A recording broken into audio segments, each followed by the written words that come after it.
From the pages of the X-Chronicles newspaper. Why the myth of Atlantis just won't die. The lack of evidence for its existence hasn't stopped people from hunting for it, or insisting that archaeologists are involved in a cover-up. From Tutankhamun's tomb to the Dead Sea Scrolls, there's seemingly nothing archaeologists can't unearth. So why haven't they found Atlantis yet? It's a question regularly fielded by real-life archaeologists like David S. Anderson, who says he's barraged with questions about the island and its supposed existence on a daily basis. It's far more common for people to ask me about pseudo-archaeology than regular archaeology, says Anderson, an assistant professor at Radford University who specializes in the Maya and Mesoamerican archaeology. For Anderson and his ilk, the answer is always the same: we'll never find Atlantis because it's entirely fictitious. But that hasn't stopped the supposed existence of the lost island, or continent, from sparking the public's imagination, and leaving more than 1,000 years of speculation and conspiracy theories in its watery wake. Inventing Atlantis. Atlantis is the stuff of modern fare-like Journey to the Center of the Earth and the recent Netflix series Ancient Apocalypse. But the story is the brainchild of the Greek philosopher Plato, who featured the island in 2 of his Socratic dialogues from the 4th century B.C. Plato called it Atlantis Nisos, or the island of Atlas, and the philosopher didn't intend it to represent the pinnacle of human achievement. Instead, the island civilization was designed as a fictional foil to the real city of Athens. In Plato's dialogues, Atlantis is presented as a sophisticated state that fell after its hubristic leaders attempted to invade Greece. In retribution for its people's hunger for power, said Plato, Atlantis was punished by the gods, who unleashed natural disasters that caused it to sink into the sea, annihilating what remained of its power. Plato is a liar, says Flint Dibble, an archaeologist and Marie Skłodowska-Curie research fellow at Cardiff University. He never claims to be writing history. But though Plato's dialogues include plenty of clues that the city was imaginary, including the dialogue's characters' own insistence that the story was hearsay at best, the idea of Atlantis has fueled imaginations ever since, along with claims it was a real place whose remains contain proof of a lost, superior civilization.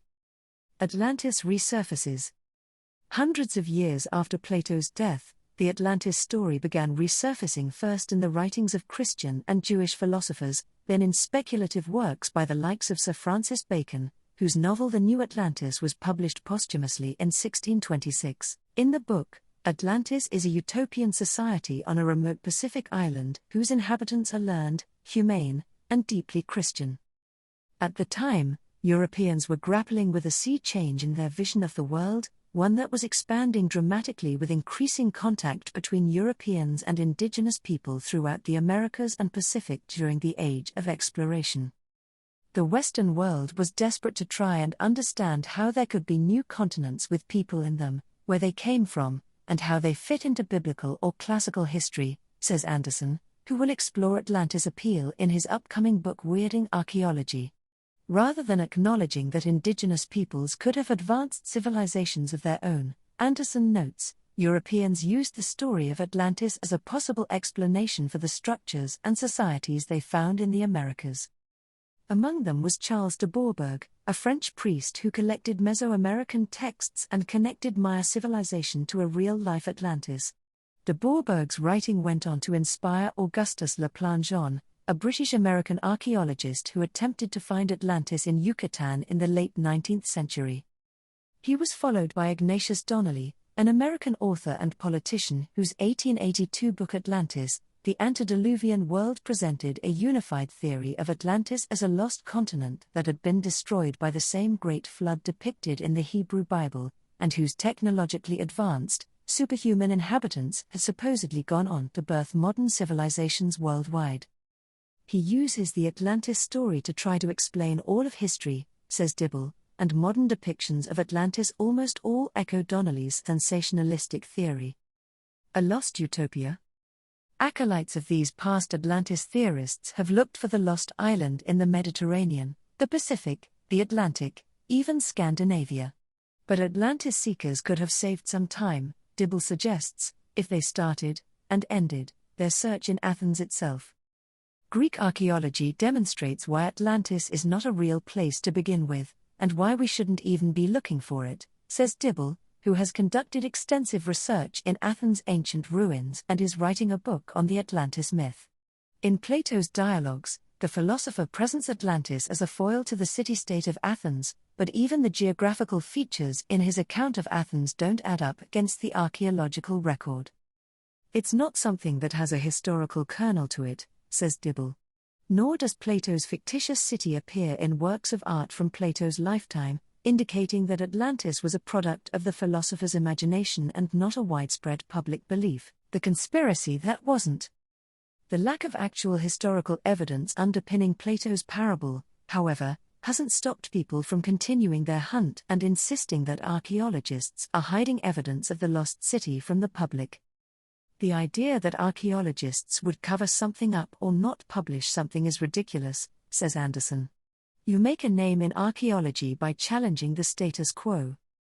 For both Anderson and Dibble, countering widespread public belief in the legendary island, and claims of a shady archaeological conspiracy surrounding its location, has become a sideline to their archaeological specialties, from Dibble's biomolecular studies of isotopes in ancient Greek animal teeth to Anderson's excavations of pre-classic Maya settlements. It's now part of both men's career to speak out against figures like Graham Hancock, a British author and TV host who argues that archaeologists are covering up evidence that an advanced Atlantis-like civilization really existed thousands of years ago, and that its residents were dispersed around the world when a comet crashed into Earth, triggering a catastrophic flood. If you think the study of ancient world is the solving of a riddle, or unraveling the clues of a puzzle, you're stuck in a fantasy world that was created by pulp fiction writers, says Anderson. It's a fun world to play in, but it's not actual archaeological research. Then there's the fact that claims about Atlantis aren't all in good fun. 19th century speculation about Atlantis helped inspire the racial theories behind Nazism, including claims that the continent was the homeland of racially superior Aryans.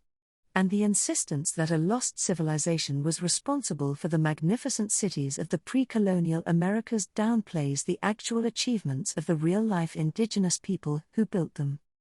I don't think that everybody that believes in this necessarily is a racist or a white supremacist, but the Atlantis myth reinforces white supremacy, says Dibble.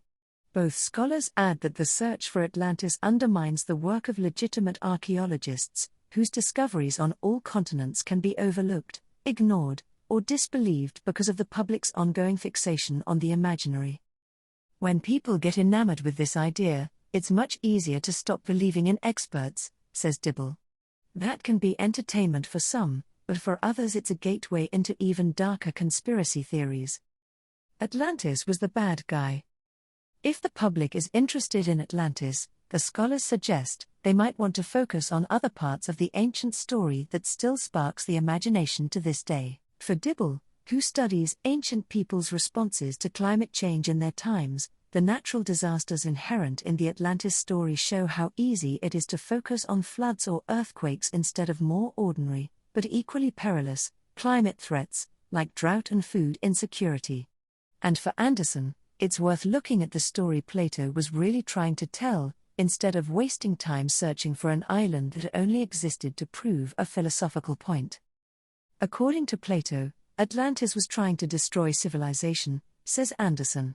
Atlantis was the bad guy in Plato's story. Instead of obsessing over the likelihood of the island's existence, the archaeologist says, it's worth revisiting Plato's own exploration of hubris and the dangers of unchecked power, themes that still resound all too well some 24 centuries after the philosopher first spun his tale. For more stories from the pages of the X Chronicles newspaper, visit www.xchronicles.net.